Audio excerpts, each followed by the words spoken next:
Welcome to Love Lies Chronicles. Support the channel by liking, commenting, and subscribing. I promise even more interesting stories. I knew something was wrong the second she walked through the door.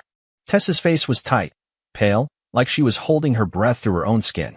She didn't even put her bag down, just kept her hand gripped on the strap like she needed to hang on to something solid. She stood there for a beat, then let out a dry, broken laugh. 3 months, she said. I looked up from the kitchen. What? 3 months of work, and he still hasn't paid me. Do you know what he said? Her voice was starting to crack, but she wasn't crying. Not yet. She wouldn't let herself. He looked me straight in the face and said, "You'll get it when I feel like it." Like I'm just nothing. I didn't say anything right away. I could feel the heat building in my chest, but I didn't move.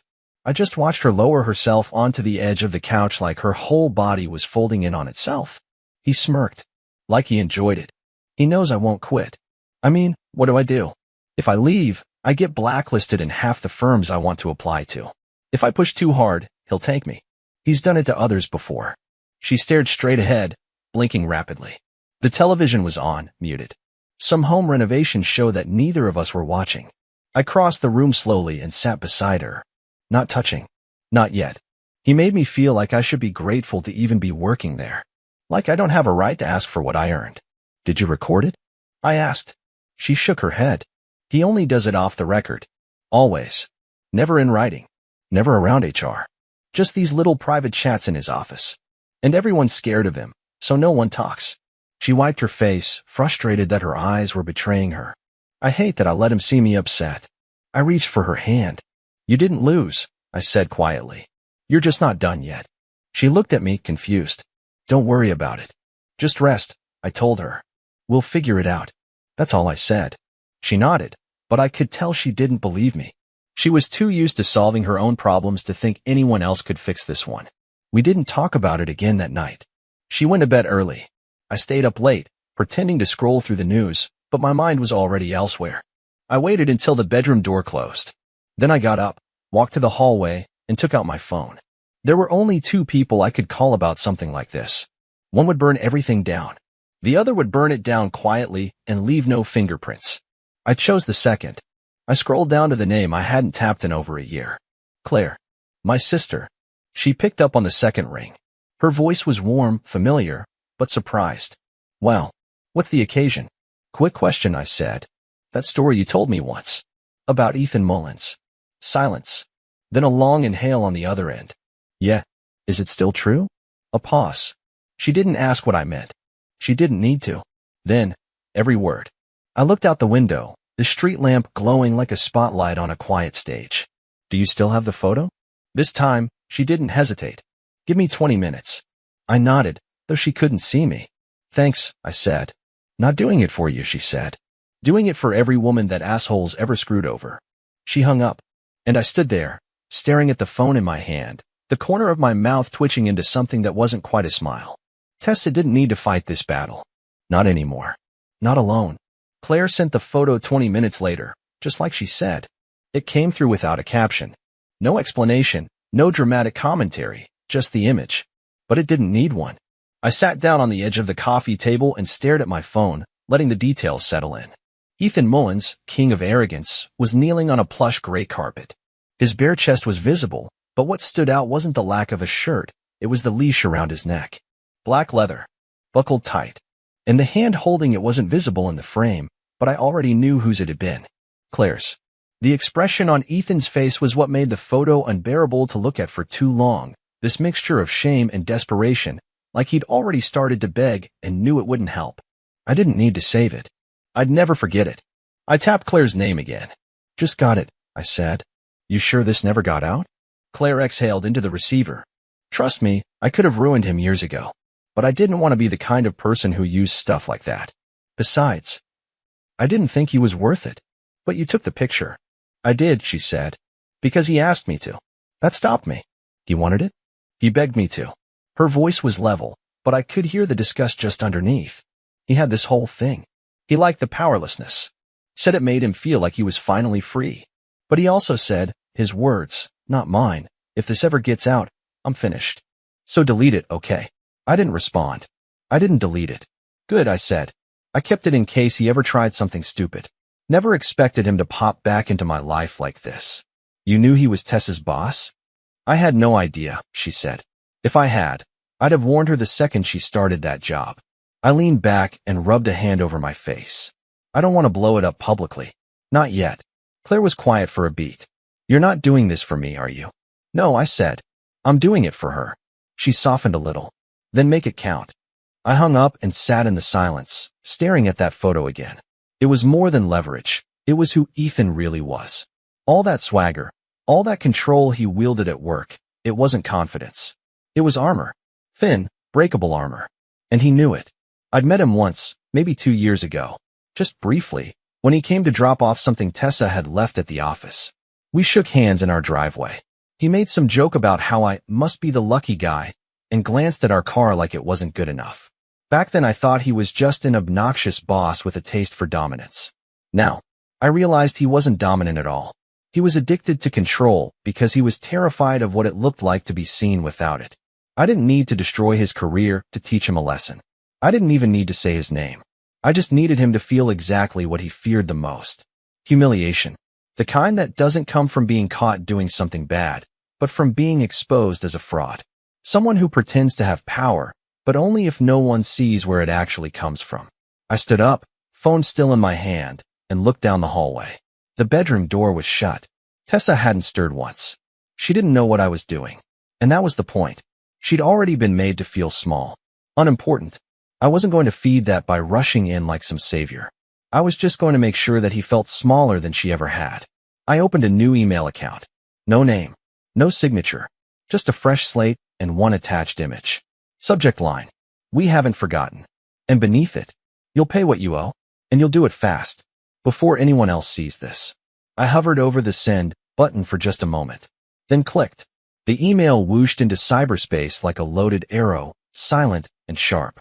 I leaned back in my chair, locked the phone, and exhaled through my nose. He'd wake up in a few hours and find it. And by the time the sun came up, he'd be desperate. He'd have no idea who it came from, but he'd know exactly why. The next morning, I woke up before the alarm. I usually don't. I'm the type who likes to squeeze every last minute of sleep, but that morning, I was wide awake by 5:23 a.m. eyes open. Mind sharp. I didn't even reach for my phone right away. I just lay there and listened. Tessa was still asleep beside me, breathing soft and even. The early light through the window hadn't touched her yet. She looked peaceful, undisturbed. I wanted her to stay that way as long as possible. Eventually, I got up and went into the kitchen to start the coffee. My phone buzzed twice before I even finished filling the pot. Blocked number. Then again. Blocked again. I turned the screen face down and didn't answer. He was awake. I poured the coffee, walked out onto the back porch, and sat down to watch the sun inch over the trees. Spring was still fighting off the last grip of winter, but the cold air felt good on my skin. I felt awake in a way I hadn't in a long time. When I came back inside, my phone had a fresh line of missed calls, 9 of them. Still blocked. Still him. He was spiraling. I didn't even need to open the email to know it worked. But just to satisfy myself, I logged in from my laptop. No reply, but the read receipt confirmed it had been opened. 3 times. Once at 4:38 a.m., then again at 4:49, and again at 5:07. I could practically see the panic bouncing around his room like a live wire. I deleted the email account and cleared the history. By the time Tessa woke up, I had already finished my second cup of coffee and was making toast. She shuffled into the kitchen in one of my old shirts, hair a little wild from sleep. She mumbled. Why are you up so early? I smiled. Couldn't sleep. She kissed my cheek and grabbed a mug from the cabinet. Thanks for last night, she said, barely above a whisper. I don't know what I would have done if you hadn't. She trailed off. I didn't need her to finish. I just nodded. Any plans today? I asked. She shrugged. I've got a meeting at 10. Ethan wants us all in early for some announcement. Probably another self-congratulatory pep talk. I raised my eyebrows and kept my face still. Sounds fun. She didn't notice. But her phone lit up on the counter. She turned it over absent-mindedly, then froze. Her mouth parted slightly. What the hell? She opened her messages. The screen lit up with a flood of notifications. Missed calls. So many missed calls. 65, to be exact. All from Ethan. Some came in rapid bursts for within the same minute, then a pause, then another 5. The last one had come in just 15 minutes earlier. She stared at the screen like it might explain itself. What is this? I leaned over slightly, pretending to read. That's a lot of missed calls. No kidding, she said. He never calls. Ever. And now this. I handed her the butter. Maybe something urgent? She stared down at the phone like it might burn her.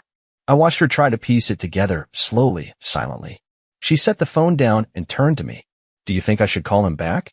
I took a long sip of my coffee. Honestly? Not yet. She blinked. Why not? I tilted my head. Let him sweat. She narrowed her eyes, as if trying to read something in my tone. But she didn't ask. And I didn't offer.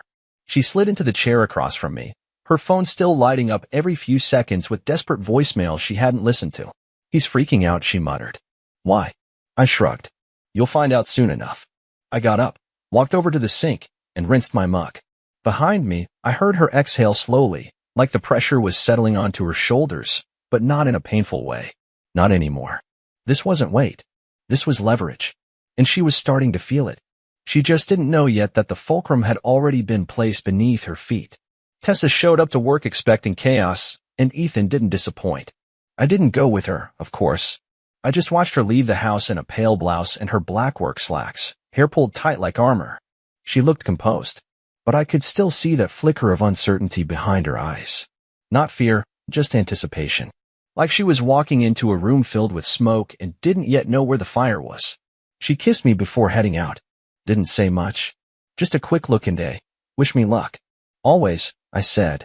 I didn't follow her after that. Didn't need to. But I knew how the morning would unfold. I could see it even before it happened. Ethan would arrive early. He'd be edgy, maybe sweating. The kind of guy who usually smells like expensive cologne, but today smells like stress. He'd skip small talk, ignore his secretary, and shut his door harder than usual. Tessa would get the first email within the hour, come to my office. Urgent. And she did. She called me from the car during her lunch break. You're not going to believe what just happened, she said, breathless. I might, I replied. Tell me anyway. I get there and he's pacing, like full-on pacing, back and forth like a caged animal. He says, I need to talk to you. Right now. Then asks me to close the door. So I do, thinking maybe something happened with a client or one of our accounts. I stayed silent and let her keep going. And then, get this, he apologizes. Says he's been under a lot of pressure lately, and maybe he's taken that out on the team. Says he wants to make things right. She let out a short laugh, still a little stunned. And then, he offers me a bonus. Out of nowhere. 3 months of back pay. Plus extra. Says it's to thank me for my professionalism. Really? I said, feigning surprise. I just nodded. I didn't even ask why, because honestly, I didn't want to screw it up. He looked like he was about to cry. Or vomit. Or both. And the bonus? It's already in my account. I checked. It's real. Cleared and everything. $10,000. Generous, I murmured. She paused. Something's wrong, though. I could feel it. He wasn't just stressed. He was scared. I waited. I think something happened, she continued. He asked me, point blank, if I'd been talking about him to anyone. Said someone sent him a threatening message. I nearly smiled. What did you say? I told him I have no idea what he's talking about. She chuckled, then caught herself. Is it bad that I enjoyed that? Watching him squirm. No, I said. It's not bad at all. She sighed on the other end, a little exhale that told me she was finally letting some of it go.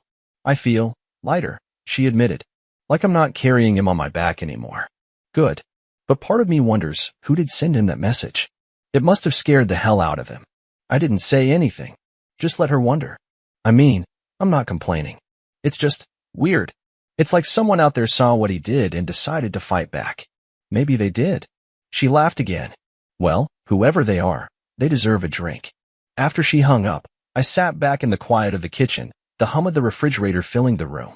The funny part was, I hadn't even threatened Ethan. I'd given him no demands. No blackmail. Just one image. A reminder. Because sometimes, the worst thing you can do to a man like that is make him imagine the destruction coming. Let his own fear fill in the blanks. He didn't need to know who had the match. He just needed to see the gasoline and start sweating. And the best part? I wasn't finished. Because what Ethan didn't realize yet, what he'd find out in a few days, maybe a week, when the whispers started, was that I hadn't just made him pay Tessa back. I'd made sure others would see who he really was. Not the tailored suits. Not the corporate predator. But the man on his knees. The mask was slipping.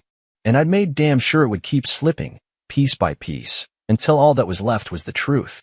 It took 3 days for the office rumors to start. Ethan tried to hold himself together, tried to carry on like everything was fine. But that's the thing about men like him. When their control slips, they don't know how to fake composure. They overcompensate. Talk louder. Get too friendly. Or too quiet. Tessa said he was jumpier than usual. More polite. Like he'd been coached by HR overnight. And strangely, overly complimentary. To her. To everyone. He was trying to restore order. Trying to grab hold of the leash again. But his hands were shaking. Because deep down, he knew. Something had changed.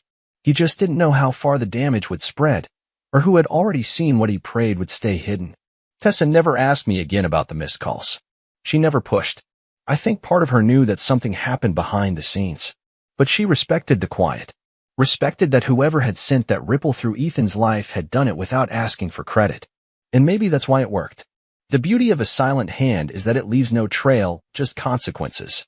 By the following Monday, she received a formal HR letter. A bonus. A departmental apology. And a promotion. Lateral, not flashy. But a step away from him. Ethan wouldn't be overseeing her work anymore. He'd be shifting focus, according to the memo. Something about restructuring leadership flow. No one believed it, of course. Tessa said she caught 2 assistants whispering about it in the break room. But no one dared ask questions out loud. They were afraid they'd draw attention to whatever it was they'd almost seen. And that was the exact outcome I'd hoped for. No explosion. No headlines. Just silence, and the smell of something scorched beneath the surface. That Friday, we went out to dinner. Tessa wore a soft blue dress I hadn't seen in a long time, the one she used to wear on big client nights, back when she felt like she mattered. Her hair was down. She looked relaxed. Present. Over dessert, she set her fork down and looked at me. I've been thinking about quitting, she said. I didn't respond right away. I let her talk. I don't want to be somewhere that makes me feel like I'm disposable. I've been thinking about going freelance. Just taking back control. I smiled. Sounds like someone I'd hire. She laughed, really laughed. First time in a while. That night, as we walked back to the car, I looked at her and saw something I hadn't seen in months. Weight lifted. She was free. Not because she'd confronted Ethan. Not because she'd made him pay with a public breakdown. But because she didn't need to. The moment she let go of the idea that she had to play by his rules to win, he lost. And I'd made sure he knew it. Every time his phone buzzed now. Every time someone glanced at him a little too long.